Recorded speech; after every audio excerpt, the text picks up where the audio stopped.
Assalamualaikum warahmatullahi wabarakatuh.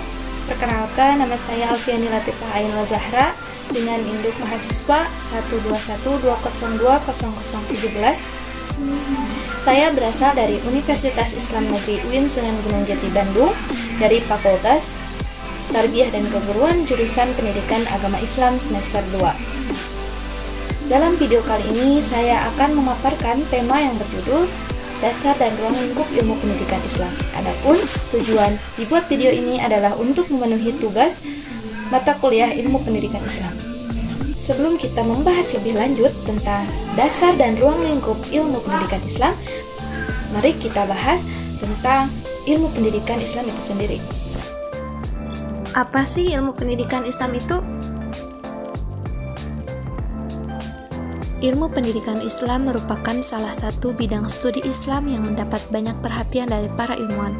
Hal ini karena di samping peranannya yang amat strategis dalam rangka meningkatkan sumber daya manusia, juga karena di dalam pendidikan Islam terdapat berbagai masalah yang kompleks dan memerlukan penanganan segera. Bagi mereka yang akan segera terjun ke dalam bidang pendidikan Islam, harus memiliki wawasan yang cukup tentang pendidikan Islam dan memiliki kemampuan untuk mengembangkan sesuai dengan tuntunan zaman. Islam sebagai agama yang menempatkan pendidikan dalam posisi yang sangat penting. Hal ini pula diakui oleh Malik Fajar, bahwa hubungan Islam dan pendidikan bagaikan dua keping mata sisi uang. Artinya, Islam dan pendidikan mempunyai hubungan filosofis yang sangat mendasar, baik secara ontologis, epistemologis, maupun aksiologis. Setelah kita membahas tentang ilmu pendidikan Islam, sekarang mari kita bahas tentang dasar dan ruang lingkup ilmu pendidikan Islam. Dan tentang dasar pendidikan telah banyak dibicarakan para ahli. Abdi Mujib dan Yusuf Mudakir misalnya berpendapat bahwa dasar pendidikan merupakan landasan operasional yang dijadikan untuk merealisasikan dasar ideal atau sumber pendidikan Islam. Dasar pendidikan tidak secara langsung memberikan dasar bagi pelaksanaan pendidikan, namun lebih memberikan dasar bagi penyusunan konsep pendidikan. Dalam tulisan ini, dasar pendidikan Islam dibagi menjadi 3 bagian, yaitu dasar religius, dasar filsafat, dan dasar ilmu pengetahuan. Uraian tentang ketiga dasar ini dapat dikemukakan sebagai berikut. Yang pertama, dasar religius. Dasar religius adalah dasar yang diturunkan dari ajaran agama, atau bisa juga dikatakan bahwa inti ajaran agama ialah terbentuknya akhlak mulia yang tertumpu pada hubungan yang harmonis antara manusia dan Tuhan, dan antara manusia dengan manusia. Di dalam Al-Quran, manusia diperkenalkan dengan sifat-sifat dan kekuasaan Allah Subhanahu wa Ta'ala dengan tujuan agar manusia menyadari bahwa dirinya sangat berhutang budi padanya, dan sekaligus agar manusia meniru sifat-sifat Allah. Selain di dalam Al-Quran, terdapat kisah para nabi dan tokoh-tokoh umat masa lalu, maksudnya agar diikuti sifatnya yang baik dan dijauhi sifatnya yang buruk. Berkaitan dengan memelihara dan menjunjung tinggi hak-hak asasi manusia, serta memelihara moralitas manusia. Dasar religius ialah dasar yang bersifat humanisme teosentris, yaitu dasar yang memperlakukan dan memuliakan manusia sesuai dengan petunjuk Allah Subhanahu wa Ta'ala. Dasar religius seperti inilah yang harus dijadikan dasar bagi perumusan pendidikan agama. Yang kedua, dasar filsafat Islam. Dasar filsafat Islam adalah dasar yang digali dari hasil pemikiran spekulatif, mendalam, sistematik, radikal, dan universal tentang berbagai hal yang selanjutnya digunakan sebagai dasar bagi perumusan konsep ilmu pendidikan Islam. Dalam filsafat Islam dijumpai pembahasan tentang masalah ketuhanan, alam jagat raya, manusia, masyarakat, ilmu pengetahuan, dan akhlak. Dalam filsafat ketuhanan dijumpai uraian yang mendalam tentang sifat-sifat dan perbuatan Tuhan serta hubungannya dengan sifat dan perbuatan manusia. Di dalamnya terdapat uraian bahwa Allah Subhanahu wa Ta'ala bersifat dengan segala sifat kesempurnaan dan mustahil bersifat dengan segala sifat kekurangan. Dijumpai pandangan bahwa di dalam Islam tidak ada pemisahan antara ilmu agama dan ilmu umum, antara ilmu yang berasal dari akal dan dari hati, antara ilmu yang berasal dari hasil eksperimen atau penelitian lapangan. Semua itu pada hakikatnya dari Allah Subhanahu wa Ta'ala. Pandangan tentang ilmu pengetahuan ini selanjutnya dapat digunakan sebagai dasar bagi penyusunan visi, misi, tujuan, kurikulum, dan bahan ajar dalam kegiatan pendidikan.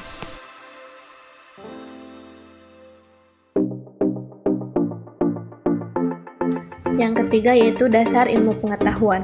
Yang dimaksud dengan dasar ilmu pengetahuan adalah dasar nilai guna dan manfaat yang terdapat dalam setiap ilmu pengetahuan bagi kepentingan pendidikan dan pengajaran. Di dalam uraian tentang epistemologi ilmu pengetahuan tersebut di atas telah dijelaskan bahwa setiap ilmu pengetahuan, baik ilmu pengetahuan alam maupun ilmu pengetahuan sosial, memiliki tujuan dan manfaatnya sendiri-sendiri. Berbagai manfaat ilmu pengetahuan tersebut harus digunakan sebagai dasar ilmu pendidikan Islam. Membahas tentang ruang lingkup ilmu pendidikan Islam. Lingkup pendidikan Islam sangat luas, yang di dalamnya banyak segi atau pihak yang ikut terlibat, baik langsung maupun tidak langsung.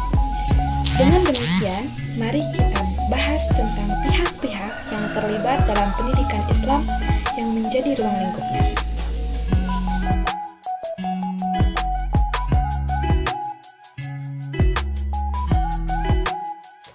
Yang pertama ada perbuatan mendidik itu sendiri. Yang dimaksud dengan perbuatan pendidik adalah seluruh kegiatan, tindakan, atau perbuatan dan sikap yang dilakukan oleh pendidik sewaktu menghadapi atau mengasuh peserta didik. Atau dengan istilah lain yaitu sikap atau tindakan yang menuntun, pembimbing, memberi pertolongan dari seseorang pendidik kepada peserta didik menuju kepada tujuan pendidikan Islam. Dalam perbuatan mendidik sering disebut dengan istilah tahdzib. Yang kedua ada pelaku pendidik. Pelaku pendidik terbagi menjadi dua bagian. Yang pertama pendidik. Pendidik adalah orang yang mendidik, yang merupakan orang memberikan ilmu dan pengetahuan baru bagi orang lain secara konsisten serta berkesinambungan. Kedudukan pendidik dalam pendidikan adalah merupakan salah satu dari tiang utama untuk bisa terlaksananya pendidikan, sehingga kita tidak bisa dipungkiri lagi bahwa sebuah proses pendidikan tidak akan bisa berjalan tanpa ada yang mendidik atau tanpa seorang pendidik. Yang kedua yaitu peserta didik. Peserta didik adalah satu komponen dalam sistem pendidikan Islam. Peserta didik merupakan raw materi atau bahan mentah di dalam proses transformasi yang disebut pendidikan.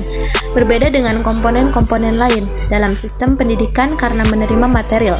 Ini juga setengah jadi, sedangkan komponen-komponen lain dapat dirumuskan dan disesuaikan sesuai dengan keadaan fasilitas dan kebutuhan yang ada. Yang mana peserta didik adalah objek terpenting dalam pendidikan. Hal ini disebabkan perbuatan atau tindakan mendidik itu diadakan atau dilakukan hanyalah untuk membawa peserta didik kepada tujuan pendidikan Islam yang kita cita-citakan. Yang ketiga yaitu komponen-komponen pendidikan Islam. Di sini komponen-komponen pendidikan Islam terbagi menjadi 3 bagian. Bagian pertama yaitu tujuan pendidikan. Sesuatu yang akan dicapai tersebut dalam istilah pendidikan disebut dengan tujuan pendidikan.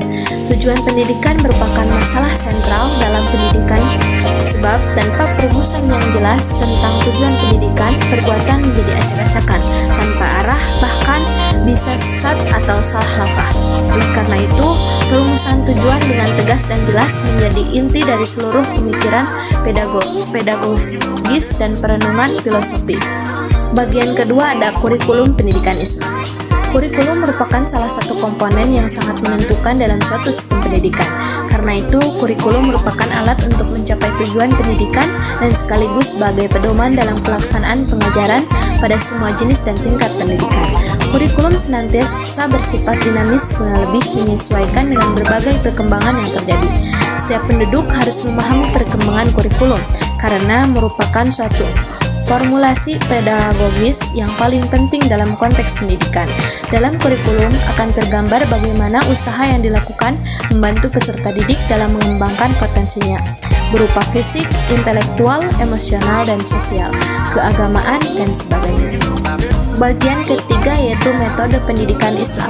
Secara etimologi, metode dalam bahasa Arab dikenal dengan istilah thariqah yang berarti langkah-langkah strategis yang dipersiapkan untuk melakukan suatu pekerjaan. Bila dihubungkan dengan pendidikan, maka metode itu harus diwujudkan dalam proses pemikiran, dalam rangka mengembangkan sikap mental dan kepribadian agar peserta didik menerima pelajaran dengan mudah, efektif, dan dapat diterima dengan baik. Yang keempat ada dasar pendidikan Islam. Landasan yang menjadi fundamen serta sumber dari segala kegiatan pendidikan adalah untuk membentuk pribadi muslim seutuhnya dengan pribadi yang ideal menurut Islam, yang meliputi aspek-aspek individual, sosial, dan intelektual, atau dengan kata lain untuk membentuk pribadi muslim yang mampu meraih kebahagiaan dunia dan kebahagiaan akhirat dengan menghambakan diri kepada Allah, memperkuat iman dan melayani masyarakat Islam serta terwujudnya akhlak yang mulia. Yang kelima yaitu materi pendidikan Islam. Dalam pendidikan Islam, tujuan dan materinya adalah merupakan dua hal yang tidak boleh dipisahkan, dan Al-Quran harus selalu dijadikan rujukan dalam membangun materi atau teori pendidikan. Sebab itu, maka materi yang disampaikan tidak hanya terfokus kepada ilmu agama, tetapi diajarkan juga ilmu alam yang dihubungkan dengan Islam, sehingga tidak ada lagi sekularisasi dalam pendidikan. Yang keenam ada alat pendidikan. Alat pendidikan adalah suatu benda yang dapat diindrai, khususnya penglihatan dan pendengaran, atau alat peraga pengajaran, baik yang terdapat di dalam maupun di luar kelas, yang digunakan sebagai alat bantu penghubung atau medium komunikasi dalam proses interaksi belajar mengajar untuk meningkatkan efektivitas hasil belajar siswa. Adapun alat pendidikan bisa diartikan sebagai tindakan atau situasi yang sengaja diadakan untuk tercapainya suatu tujuan pendidikan yang tertentu yang dapat menghasilkan proses pendidikan bisa berjalan dengan lancar dan berhasil. Yang ketujuh, ada evaluasi pendidikan. Semua hasil belajar pada dasarnya harus dapat dievaluasi untuk melihat sejauh mana tingkat kecerdasan peserta didik dan kekurangannya. Dengan adanya evaluasi, seorang guru diharapkan mampu melihat perkembangan pendidikan siswanya, apakah pelajaran yang sudah diajarkan dimengerti atau tidak. Yang terakhir adalah lingkungan pendidikan. Lingkungan pendidikan terbagi menjadi 3 bagian. Yang pertama, lingkungan keluarga yang disebut lingkungan pertama. Yang kedua, lingkungan sekolah yang disebut lingkungan kedua. Yang ketiga, lingkungan masyarakat yang disebut dengan lingkungan ketiga.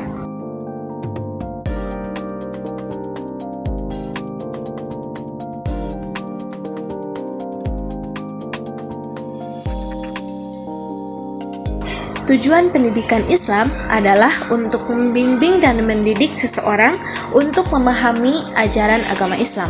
Diharapkan mereka memiliki kecerdasan berpikir, kecerdasan emosional, dan memiliki kecerdasan spiritual untuk bekal hidup menuju kesuksesan dunia dan akhirat. Tujuan pendidikan Islam ini tentunya juga perlu penyesuaian dengan tempat yang menggunakannya. Tujuan pendidikan Islam tidak hanya berorientasi kognitif semata, tapi juga mempertimbangkan nilai sosial budaya. Pasalnya, Indonesia memiliki penduduk dengan beragam etnis, agama, dan budaya. Betapa pentingnya sebuah pendidikan yang melihat proses kebudayaan. Pendidikan dan kebudayaan memiliki keterkaitan yang sangat erat, di mana pendidikan dan kebudayaan berbicara pada tataran yang sama, yaitu nilai-nilai. Dilihat dari sudut pandang aksiologis, apapun yang namanya ilmu itu tergantung untuk apa ilmu itu digunakan. Sebaik-baiknya jangan sampai disalahgunakan. Yang kedua, berdasarkan pernyataan tersebut, dasar pendidikan Islam dibagi menjadi 3 bagian, yaitu dasar religius, filsafat, ilmu pengetahuan. Ruang lingkup pendidikan Islam itu sangat luas karena banyak hal-hal yang ikut terlibat baik langsung maupun tidak langsung, yang mana ruang lingkup pendidikan Islam meliputi keseluruhan ajaran Islam yang terpadu dalam keimanan, akidah, serta ibadah dan muamalah yang implikasinya mempengaruhi proses berpikir, merasa, berbuat, dan terbentuknya kepribadian yang pada gilirannya terwujud dalam akhlak karimah sebagai wujud manusia muslim. Yang terakhir, tujuan pendidikan Islam adalah sesuatu yang diharapkan tercapai setelah proses pendidikan terakhir.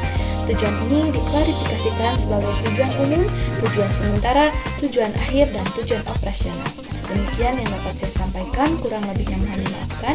Wabillahi taufiq wal hidayah. Wassalamualaikum warahmatullahi wabarakatuh.